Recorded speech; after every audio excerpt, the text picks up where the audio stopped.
2030 সালের মধ্যে পৃথিবী থেকে হারিয়ে যেতে পারে 1 কোটিরও বেশি মানুষ। শুনে অবাক হচ্ছেন? হ্যাঁ, এমনটাই হতে চলেছে আগামী 5 বছরে। 2030 সালের মধ্যে অকাল মৃত্যু হতে পারে 1 কোটি 40 লাখ মানুষের। এর মধ্যে 5 বছরের নিচে থাকা শিশুর সংখ্যাই 45 লাখের বেশি। কারণটা অবশ্য আন্তর্জাতিক সহায়তা সংস্থা ইউএসএইডের তহবিল কমিয়ে দেওয়ার পরিকল্পনা, যার উপর নির্ভর করে বহু দেশের স্বাস্থ্য ব্যবস্থা।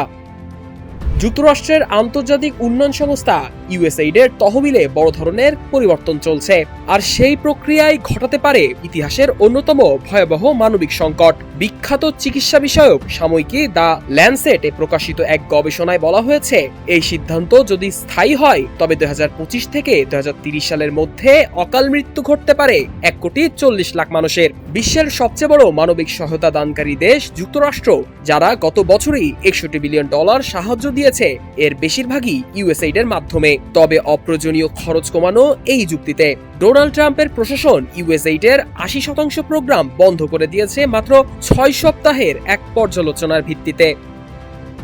বিশ্বজুড়ে 9 কোটির বেশি প্রাণ বাঁচানো এই সংস্থার সংকোচন বিশেষ করে আফ্রিকার মতো দরিদ্র অঞ্চলে চরম প্রভাব ফেলতে পারে, এমনটাই বলছেন স্বাস্থ্য বিশেষজ্ঞরা ও মানবাধিকার কর্মীরা। তাদের স্পষ্ট হুঁশিয়ারি, এই সংকোচন মানেই লাখো শিশুর মৃত্যু।